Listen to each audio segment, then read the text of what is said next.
mbokki asalaamaaleykum wa rahmatullahi taala wa barakaatuhu ginnaaw mënu sant yàlla julli si yonent bi sallallahu alayhi wa sallam di santaat Cheikhul Khadim bu baax a baax noonu lay ñaan la itam Cheikh Mamadou Mountakha Mbacké di ko ñaanal mu yàgg fi loolu ànd ak wér noonu lay ñaan itam njabootu Cheikh Mamadou Mbacké yëpp suñu borom yàggal leen fi dafa leen tawfiq ak taysir ci bàkk Cheikh Mamadou Mbacké gannaaw loolu ñu ngi fi tey Touba Baxdaat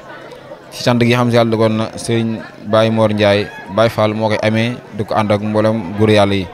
mboolem waa Baxdaad yëpp rawatina fii nga xam ne yàlla mooy Ndar Xaaxaam li ko wër bis mi nag ñoo ngi ci depuis soo ba léegi yàlla dogal na ay at mu di ko amee te di ko ànd ak mbokki taalibe yi rawatina soppi yi nga xam ne yàlla dogal na ñu dëkk fii ci tund wi di Baxdaad ak li ko wër xam naa dañuy ñoo ngi fàggoog sunu benn jëwriñ sunu càmmoñ tur bi sëñ Abdou Kassé xam naa dañ ko jox mu nuyoo bu nuyoo incha allah dinañ ko laaj naka lañ dundee programme fii bismillah. waaw kay asalaamaaleykum wa rahmatulahi taala wa barakaatuhu ñoo ngi leen di nuyu te di leen siyaare ginnaaw nuyoo bi ñuy siyaare baax Serigne Mountakha Bassirou mi nga xam ne moo fi nekkal Cheikhul Khadim di ko siyaare te di ko ñaanal liggéey bi nga xam ne sumb na ko ci yoonu maamam bi sa borom kattanal ko defal ko man ba mu àggale ko ci barkeb Serigne Touba ak Cheikh Ibra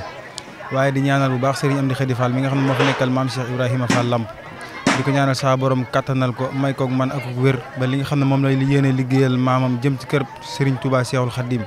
lépp mu defe ko kem nam ko soobee kem nam ko bëggee barkeb Cheikhul Khadim. macha allah jërëjëf sëñ Mour Kassé am na solo lool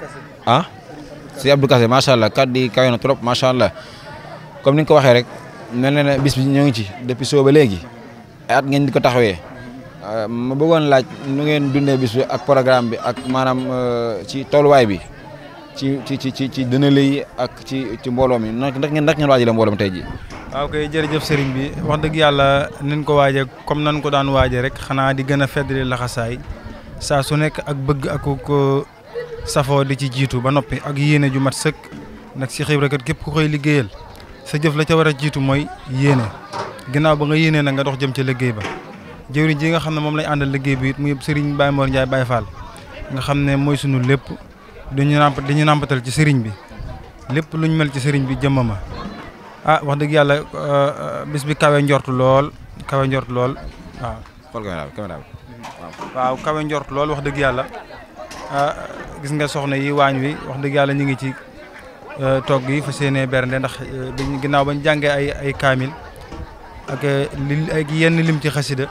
kon dañu daal di nekk ci waañ wi rek fa seenee wëyal togg yeeg bernde bu ñu noppee ñu continuer liggéey bi incha allah. baax na jërëjëf comme ni ko waxee rek mel ne waaj ngeen ko ci nii nga daan waajee ci anam yu am solo ci wàllum taxawaay bi dënale bi ak mbooloo mi ñi leen di fekk si kon bis bi day fanaan comme ni ñu ko daan defee rek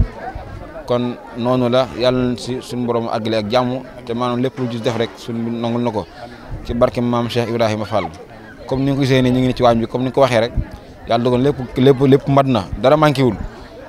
suñu mbokk njaay nii yaakaar naa bu nu ñëwee tey ji kenn du jooy kenn du wax dara lépp mat na macha allah kon dañu jox dig daye yeneen interview incha allahu taala asalaamaaleykum wa rahmatullahi wa barakaatuhu